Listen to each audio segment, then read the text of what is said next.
को डील कर रहे हैं जिसमें हमने देखा कि एक एल्डरली पर्सन है जो बीपीलेस पल्सलेस सिचुएशन में आए हैं। अगर हम मॉनिटर में देखें तो 60/38 इनका ब्लड प्रेशर आ रहा है और हार्ट रेट पहले तो 40 से भी कम था, एट्रोपिन देने के बाद अभी 63 आया है।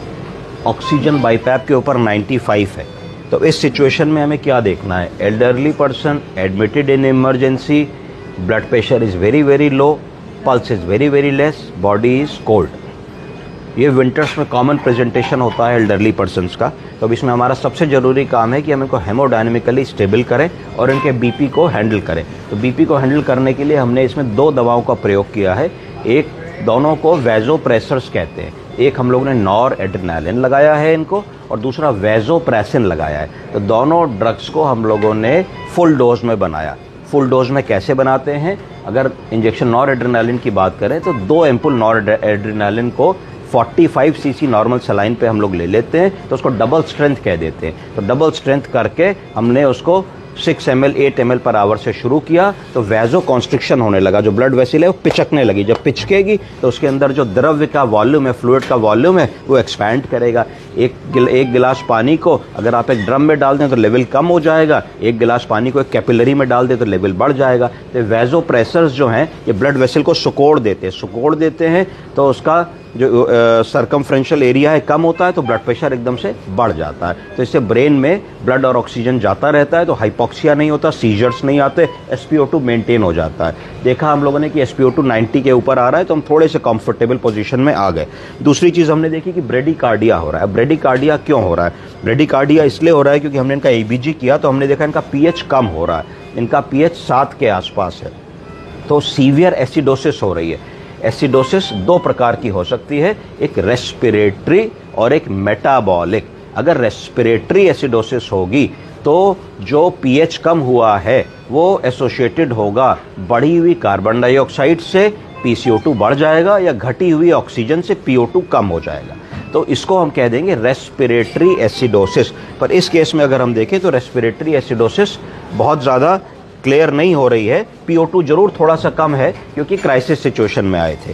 हमने कैथेटर डाला तो यूरिन आउटपुट निल है, there is no urine output. Diabetes की हिस्ट्री है, तो ज़्यादा संभावना हमको मेटाबॉलिक एसिडोसिस की लगती है। तो मेटाबॉलिक फैक्टर्स क्या हो सकते हैं? कॉमनेस्ट मेटाबॉलिक फैक्टर ऐसे केस में समझ में आएगा कि हो सकता है कि पेशेंट यूरीमिया में हो, यूरेमिक इंसेफेलोपैथी में हो, उनका blood urea, serum creatinine, blood urea nitrogen बहुत बढ़ा हुआ हो, तो उसको मेटाबॉलिक फैक्टर कहेंगे। तो हम लोगों को मेटाबॉलिक फैक्टर करेक्ट करना पड़ेगा, तभी एसिडोसिस करेक्ट होगी। और कई बार ऐसा होता है पेशेंट को थोड़ा सा स्टेबलाइज करके डायलिसिस की ज़रूरत पड़ती है। स्लेड डायलिसिस ऐसे केस में की जाती है, जो स्लो डायलिसिस होती है।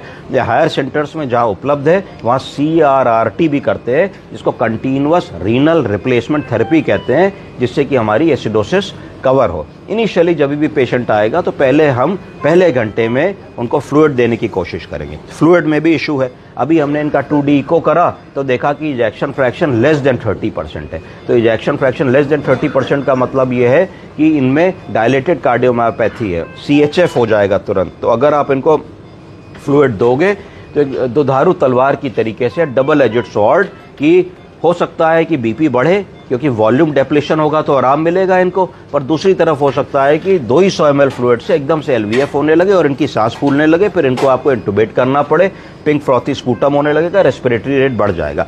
तो एल्डरली पेशेंट में मल्टीपल कोमॉर्बिडिटीज़ में, विंटर्स में जब पेशेंट इस तरीके से प्रेजेंट होते हैं तो आपको चारों तरीके से उनको देखना होता है कि क्या बेस्ट आप कर सकते हैं अपने रिसोर्सेज में, क्योंकि हर आदमी बहुत टर्शरी केयर हॉस्पिटल एकदम नहीं जा पाता।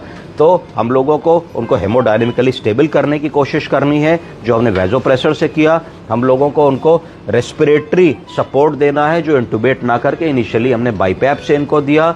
इतना सेचुरेशन चाहिए हम लोगों को कि 92-93 के ऊपर सेचुरेशन मेंटेन्ड हो। अब हम ग्रेजुअली देख रहे हैं हमारा हार्ट रेट 40 से 60 आ गया है। तो हम लोगों ने इमरजेंसी में, क्योंकि pH कम था, तो pH या एसिडोसिस को सेटल करने के लिए सोडा बाइकार्बोनेट के इंजेक्शंस दिए।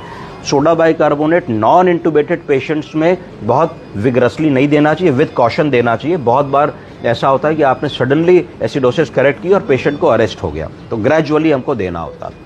तो ये करके फिर 1 घंटे के बाद आप अपना एक एबीजी रिपीट करोगे। अगर आपको लग रहा है कि आपके एबीजी के पैरामीटर्स ठीक हुए हैं, आपका लैक्टेट कम हुआ है, आपका पीएच सेटल हुआ है, आपका पीसीओ2 पीओ2 बेटर हुआ है, तो इसका मतलब आप ये लाइन ऑफ ट्रीटमेंट आपकी ठीक है, आप इसको कंटिन्यू करेंगे। अगर आपको लगता है कि 1 घंटे के बाद मरीज में कोई फ़ायदा नहीं हुआ जितना आपने दिमाग लगाया, तो आप उसको रीअसेस करने की कोशिश करेंगे कि क्या छूट रहा है, क्या हमको करना है।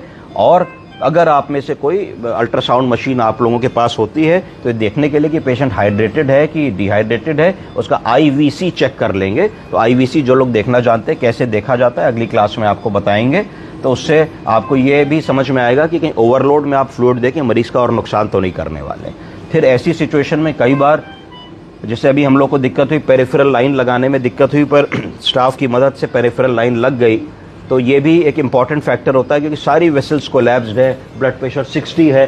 तो ब्लड प्रेशर 60 होने के कारण किसी भी तरीके से कोई ब्लड वेसल्स नहीं मिल रही हैं। सेंट्रल लाइन कई बार इमरजेंसी में आनन फानन में उतना समय नहीं मिलता कि सेंट्रल लाइन डाले। तो ये सब चीज़ें हम लोगों को ग्रेजुअली देखनी है और पेशेंट को स्टेबलाइज करने की कोशिश करनी है। धन्यवाद।